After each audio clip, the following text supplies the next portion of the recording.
Hi and welcome to Philosophy with Phil, with me, Phil Cohen. This video is going to be about suffering and equality and fairness, I think, and tying those three together.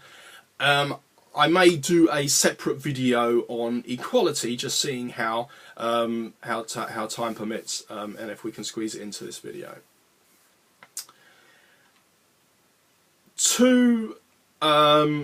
Two sort of introductory remarks. Firstly, this video follows on from the previous video I did on justice, and I would recommend watching that one first as a kind of introduction to this video. And secondly, as a sort of kind of stern health warning to this video, it in no way seeks to explain or justify any one individual person's circumstances. This is purely a philosophical, theological discussion. It is not seeking to explain why things are happening to a specific person, a specific group of people, either now, currently, or previously in history. We will look at one or two examples where the Rabbonim do try to do that, but nonetheless, for the purposes of this particular video, nobody should see it as being explaining what is happening to them right now. If it does provide you with any degree of comfort, I'm pleased of that. If you are undergoing some kind of personal circumstances that require it, but as I say, it is not meant in any way to explain specific events. So the question that's asked is, why does suffering happen? Why do bad things happen to good people? And there's various variations on this question, apply to the Holocaust and so on. But they all boil down, to me, to one fundamental question, or one fundamental assumption. Is life fair? Because all of those questions assume that life is fair. So I would ask, is life fair? Do you expect life to be fair?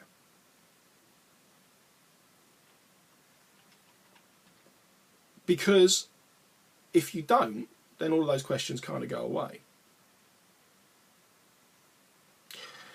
Hold that thought for a moment, and we'll go through some of the standard arguments. Then we'll come back to what I what my view is. The standard argument, it's two of the standard arguments, and there are many. There are old books that have been written about this, to be honest. First one comes from Rambam, Maimonides. And he says, how can a human being with a finite brain possibly understand the infinite being that is God? We cannot understand his ways. Or to quote the Rambam, to know God is to be God. Okay? My problem with that is that yes, we cannot understand God, we cannot come close to it, but we are expected to get as close as we can. The Torah tells us we have to cleave to God, we have to come close to God, we're supposed to emulate his ways. So to sort of brush it all off and say, well, we're never going to get there, to me is a bit defeatist. The other argument that you hear is, well, it's all well and good to ask, where was God during the Holocaust, for example? Where was man? What happened to humanity? What happened to decency during the Holocaust? Okay, but that sort of answer, again, kind of sort of airbrushes God out of the equation, which Judaism isn't really comfortable with doing. It also, if you flips it around and look at why good things happen, what's the point of being good?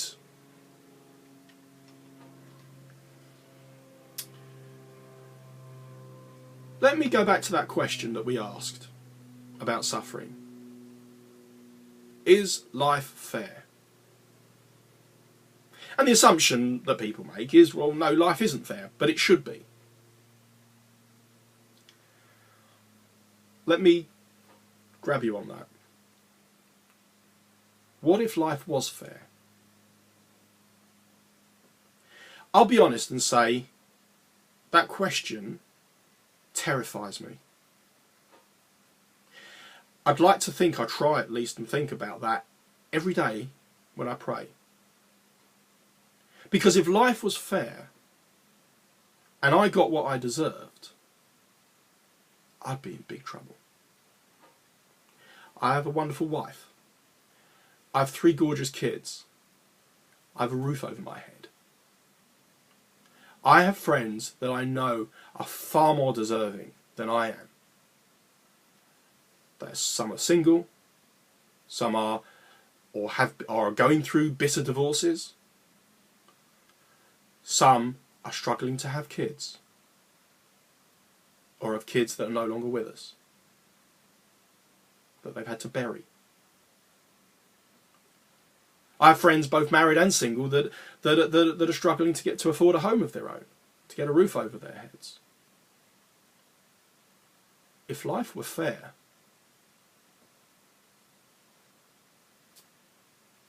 I'm not going to say that I don't know what would happen to me. Where would I be? And I would challenge anyone who looks at this issue of suffering and says, well, life should be fair. Why isn't life fair? To really think about the implications of that. Is that the sort of relationship you want with God? Do you want a relationship that's fair? That you only get what you deserve? You're braver than I am, certainly. To lighten things up a little bit, there's a movie with Jim Carrey, the comic actor, who, incidentally, I think has been in 2 or 3 fabulous films that really are very thought-provoking. Truman Show, The Mask, and the one I want to talk about, Bruce Almighty, where he gets to be God for the day. And yeah, I guess we can all think about what we would do if we were God for the day. But one of his first jobs is he's got a load of prayers that need answering. And there's a whole bunch of people that have prayed to win the lottery. So he said, oh, whatever, let's let them all win. Well, the following day, there's riots on the streets. Why? Because all of those lottery winners have had to divide up a finite prize. And by the time they calculate it's calculated how much they all win, I think the winnings each individual gets equates a little more than the price of a ticket. That's what fairness looks like in that sort of universe. Let me ask another question. What would you do if you could find out why things happened? What if you could find out why each and every person that suffered in the Holocaust or died in the Holocaust had happened to them what happened to them in the way that it did? Would that reduce your repulsion at what happened and your commitment to making sure that it never happens again? Or would it simply explain it away? That very issue is actually addressed by the Rabbonim. In fact, we talk about it in the Haggadah on Seder night, on Pesach. In Genesis chapter 15, Bereshit chapter 15, God promises Abraham that his descendants will go to a land that is unfamiliar to them. They will be enslaved and persecuted. But God will set them free and take them to the Holy Land, to the land of what was then Canaan, which is now Israel. So, as we know, it turns out that land happened to be Egypt, and the Egyptians persecuted us. So does the fact that it was preordained in Genesis, in fact, God promised it to Abraham, diminish in what the Egyptians did to us?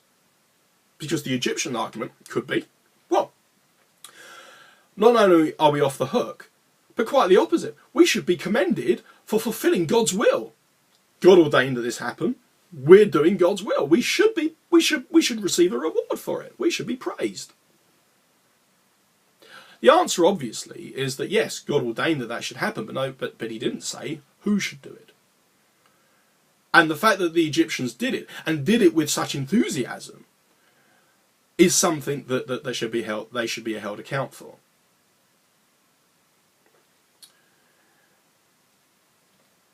One last story that really speaks to me about suffering comes at the end of the book of Jonah. Jonah is one of the 12. It's called minor prophets. Don't like that word, but he's one of the minor prophets. And the book is read in the afternoon, at part of the Mincha prayer, the afternoon prayer on Yom Kippur. Right at the end of the story, stuck in at the end of the story, Jonah is sitting in the sweltering heat. Some say it was miraculously hot that day, and God causes a tree to miraculously grow over him very quickly and provide him with shade. Great. Jonah is blissfully grateful. God then goes and zaps the tree. And Jonah is parched. He's on his hands and knees begging to die, saying, God, oh goodness, why have you taken away this tree?